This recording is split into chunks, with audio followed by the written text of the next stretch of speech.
Hello, good people of YouTube. Mountbatten here, and since it's Monday, of course, we have your weekly top 5 video. Today we're going over what is always a popular question, be it in the comment section, on stream, or in the community Discord, and that is, hey Sealord, I've got enough coal for a ship. What ship should I get? What coal ship should I acquire? I figured since it's been a time since we've had a dedicated coal ship video, it's time to bring you guys my updated top 5 coal ships.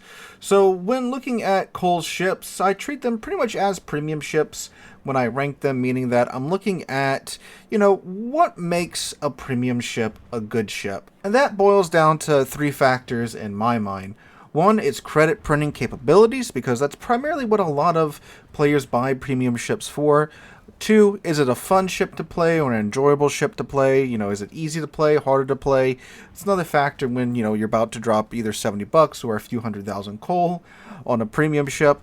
And then lastly, of course, is it a good ship for the nation? Meaning, can you slap a commander on it, train them up, then transfer them from that ship to another ship without having to respec them? So is it compatible with the line? So those are the factors that I look at when I'm putting any type of premium ship list together, and coal ships are none the exception. So let's go ahead and get on into it. Before we do though, if you do find yourself enjoying this video, if you find it helpful, informational, or entertaining, please make sure to, before you click off of the video, drop a like, leave a comment, and subscribe to the channel for more of this style of content. Those 3 actions appease our algorithm overlords, which in turn helps out the channel tremendously. So thank you guys to take the time to do that.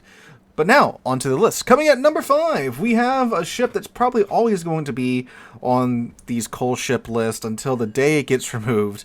And that is the Tier 9 Premium Japanese Large Cruiser, the Azuma. The Azuma is a ship that I'm pretty sure it's on every single coal list video I've ever done, simply because it is one of the easiest Tier 9 premium ships to play, and one of the easiest credit printers out there. What is an Azuma if you somehow have never seen one in battle? Well, it's a very large Zao without torpedoes, basically. It plays awfully similar to it, except it's got a little bit more range on its main battery guns. And yeah, that sums it up pretty well. It's a Japanese large cruiser on steroids, so you've got a large ship with very questionable armor and great HE shells. And what do? You sit in the back, you push the number 1 key, and you just spam HE at everything, meaning everything, right? Like from destroyers to cruisers to battleships, just spam HE. And you can do that because she, of course, gets the Japanese HE. Japanese HE, if you've never really paid attention, is very good at setting fires and doing damage. It has a higher alpha damage rating than HE of a similar caliber usually. It, of course, has a good fire chance as well. So, you're hitting ships consistently with the guns, you're setting fires with the HE, you're doing good damage with the HE. And yeah, and because it's so good at doing damage and farming damage, it is a good credit printing cruiser. It's a Tier 9 Premium as well, so you do get that Tier 9 Premium Economy, which is the best economy in the game that you can still obtain. So, yeah, it's a really easy ship to play. It's kind of a brain-dead ship, too, because, you are just running around the back, spamming HE. So it's a very boring ship to play, too, as well, which is why I usually put it, here in number 5 with these coal ship videos, because it's very much not in my play style. And the thing is, a lot of ships can be played fairly boringly, but you can also play them in a more exciting manner. Unfortunately for the Azuma, you can't really push up any, because your armor is just terrible. The Azuma makes the Zao look like a well-armored ship. And if any of you have shot at a Zao in anything with big guns, you guys know how Citadel happy that ship can be, right? So the Azuma is a much bigger target with armor that is worse than the Zao. So, you battleship mains out there, you look at an Azuma, you probably take away half of his HP in one salvo, right? So you do kind of have to play very passively. Don't get me wrong, the ship can be a very good ship to have on a kiting flank or something because of how good the HE is and how excellent the guns are. So it does definitely have its place, but if you just want a brain dead credit farming ship, look no further than the Azuma. Just, be aware that you are made of explodium, and you need to be a little bit cautious with who you show your side to. Preferably, don't show your broadside to anything, because it can and will just murder you. Also, go after destroyers in the Azuma, because you have the great HE Alpha. You can quite easily utterly crush a destroyer's hopes and dreams if you do manage to catch them with most of their profile to you. You probably rip off like a third of their HP. In the way that the game rewards damage, it's damage done versus the ship's overall HP. So, if you rip a destroyer for a third of its HP with a single click, that's the same as if you, farm 30,000 damage off of a curve first, so be aware about that too. So the game does also reward you for, the total amount of damage done, right? But the proportional amount of damage is a factor in there as well that a lot of people forget about. But anyway, yeah, you want a brain dead credit farmer, get an Azuma. All right, going down to number 4, we have a ship that's kind of the exact opposite of the Azuma. It's way more impactful on the in-game outcome, and it is an excellent ship, even though it is a little bit pricier than the Azuma, and that is the Tier 9 American destroyer, the Black. So like we were talking about in yesterday's replay video, caps are important. Caps are so very important to you actually winning the game. So when you have a ship that's excellent at contesting the cap, murdering the other destroyers that are trying to get into the cap, and just making life in general miserable for any ship near the cap, I mean, that's a ship you should definitely get. Now, of course, it is a destroyer, so you do have to be more savvy with, playing the Doritos than obviously with something like the Azuma, where you just sit back and just spam HE the entire game. So there is, a bit of a skill floor here with the Black, but man, once you get into the right vibe with the Black and you got your groove going, you know how to play the ship, it is an absolute terror to try, take a cap that has a dedicated Black there, just absolutely defending it like a rabid chihuahua. So what makes the Black so good at cap contesting? Well, first off, it's a Fletcher. Fletcher is still a really good Tier 9 destroyer, still to this day. But unlike many of its other variations so far, actually all of its other variations so far, it is the only Fletcher that has radar. She has a 19-second radar, boys and girls, with a 7.5 kilometer range, which there are other destroyers now in the game that do have radar at Tier 9, but still a fairly long radar time. You can, of course, build into it and get that radar going even longer. Let's take the Pan-Euro destroyers, for example. They do have radar, but it's only a very short 10-second radar. And there's a 6-second delay from you radaring an enemy ship until it is spotted by the rest of your team. So really with, like the Pan-Euro line, you only have 4 seconds where your team can actually shoot at that ship. Compare that to the Black, where you have 19 seconds base. You've got plenty of time to have your team joining in on the pummeling of the destroyer that you are radaring. Plus, she still has the American smoke screen, which is absolutely amazing. It's that long duration American smoke, and you couple that with radar, and it's like, ho, ho, ho. This is a combination. And man, the amount of times I have bullied ships that are so used to just chilling in their smoke screen in the cap. Other American destroyers that for some reason don't know the Black has radar. The amount of Forrest Shermans I have bullied in the Black is absolutely hilarious, because they're so used to smoking up and just being able to farm to their happy heart's content when they think there's no radar ships around. But then you roll up in your Black, you pop your smoke, and you radar them. It's like they have no idea what to do. It's so funny. It's so hilarious. It's such a nice experience every time it happens. Now, of course, once you bully the other destroyers out of the cap, you are welcome to take the cap yourself, which is a huge amount of income to your in-game payout at the end of the match. So you do that, you bully destroyers. Remember what I said in the Azuma section, you get rewarded versus the damage you do versus the ship's overall HP. So when you're in the Black murdering destroyers, it makes plenty of credits. You're going to pretty much build it like you are going to build most other American destroyers anyway, if you like cap contesting, so it's great for that as well. And it is a really fun ship to play once you do get the hang of it. So again, there's this bit of a skill floor here. The torpedoes are not great. You've got, I'm also surprised that these torpedoes don't start, traveling back toward you, because they're so friggin' slow. 43 knot torps. So yeah, that's very difficult to use at any extended range. Brandon Cross, cap circles, it's not that bad, but yeah. But absolutely, you should definitely get a black if you're a destroyer player, if you're someone that likes cap contesting, and if you're someone that likes to, make a big in-game impact, murdering the other guy's destroyers using your radar and taking their caps. That's how you do that, plain and simple, with the black. Alright, going our way down now to number 3, we have the British large cruiser, the Defence. The Defence, a relatively new addition to the army, and a really expensive one at that.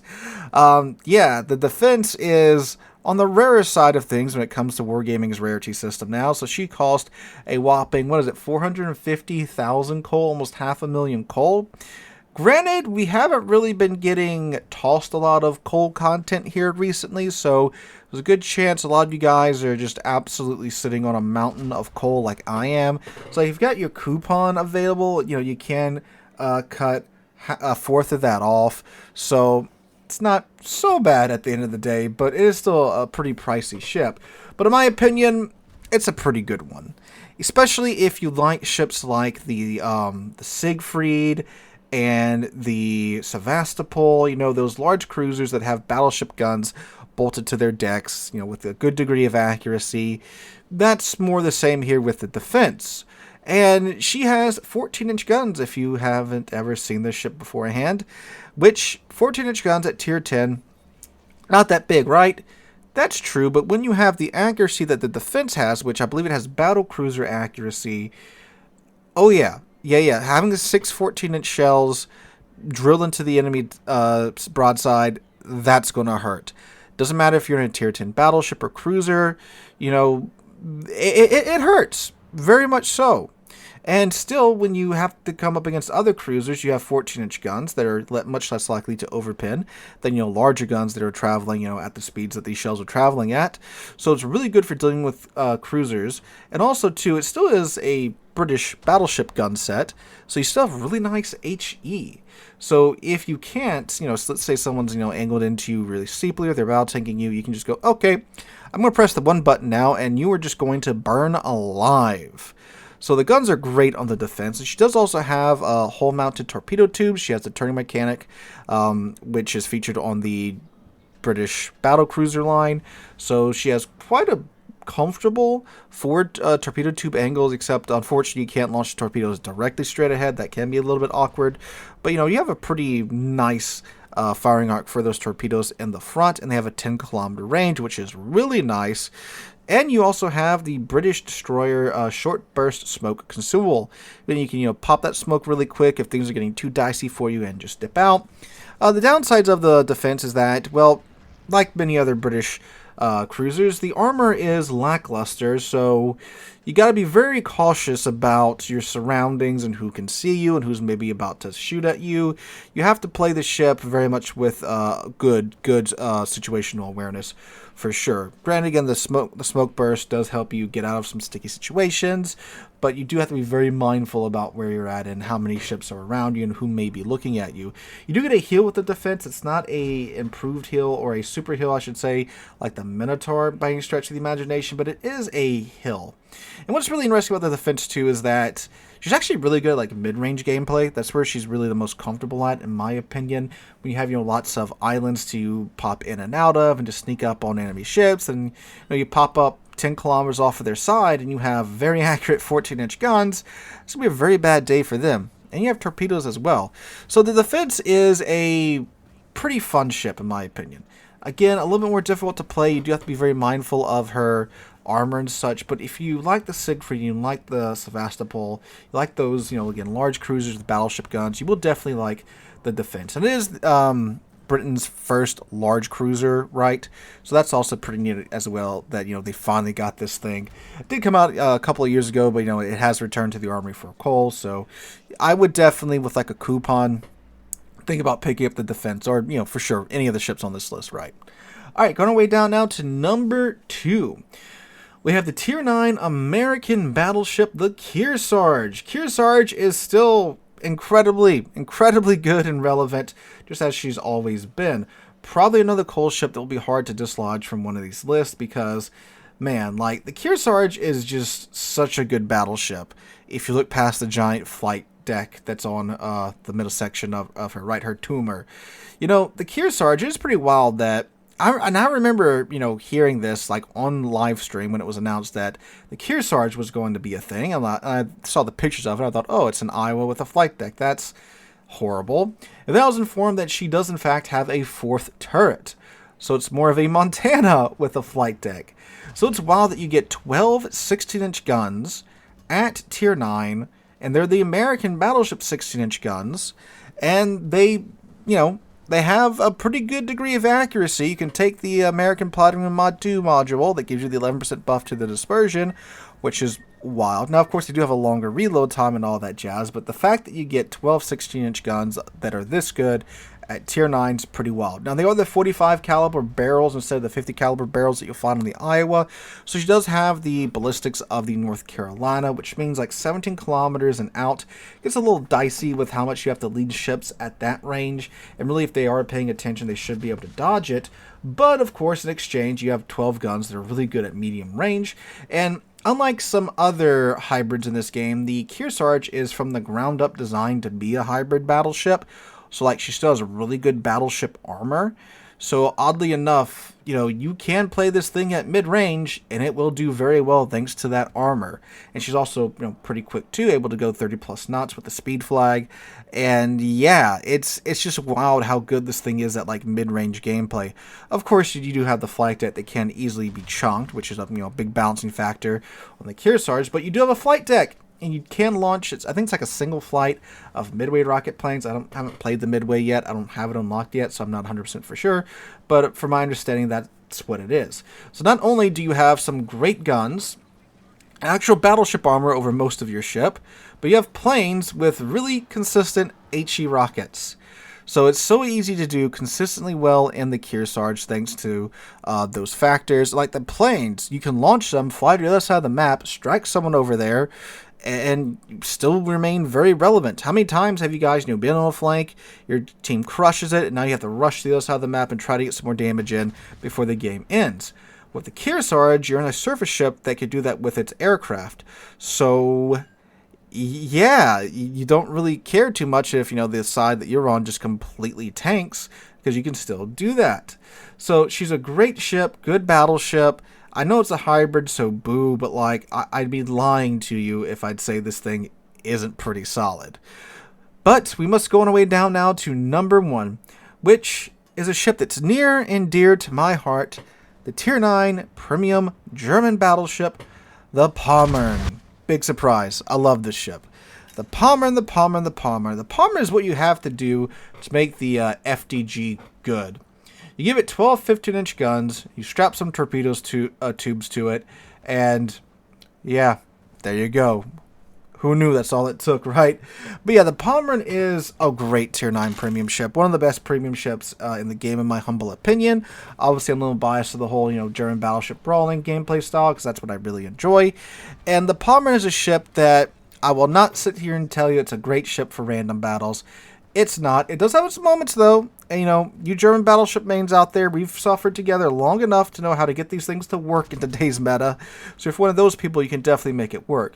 But this ship shines in Tier 9 ranked, Tier 9 brawls, asymmetrics. This is a ship that will very easily pay for itself if you play enough of it in ranked. And man, again, I always mention this. The amount of Tier 9 ranked seasons that the Pommern has gotten me through is incredibly high, right? So it's just such a good secondary brawler for those modes that are smaller and more competitive. And yeah. You know, who knew when you have these modes that are, you know, smaller, more competitive, more about, you know, who can tank what, the angling and armor and all that jazz. Yeah, the ship with, you know, one of the best armor schemes for close range engagements does well here. Also has, of course, the torpedo tubes, right? So that also doubly helps so with the Pommern. And, of course, the Hydro doesn't hurt either now, does it? So, yeah, go figure. But on top of that, too, you know, asymmetrics. The thing is like a downright money printer in asymmetrics with how well it does with the secondary guns, the amount of damage you can bring in. It's so fun to play in asymmetrics or any of those modes like that, which is why I highly recommend it for you guys that do enjoy this gameplay style. And it is a premium Tier 9 as well, which yet again, like the Kearsarge, like the Black, like the Azuma. That means they have the best premium economy in game, so when you're doing well on these ships, they do print your money. So Pommern, if you are looking for a ship to do well in brawls, asymmetrics, look no further than the Pommern. Of course, the Pommern, like all these ships, is very much free. So guys, let me know what you guys think about this list. I know there's one ship that's going to be mentioned a bunch in the comments to see if you guys can guess it. I was very close to putting it on here, so let's see if you guys can guess it down below. The first guy that can guess it, I'll pin their comment, and we can all admire his knowledge or his ability to read my mind. So anyway, guys, hope you guys enjoy. Have a wonderful Monday and wonderful rest of your week. Hope to catch you guys in the next one.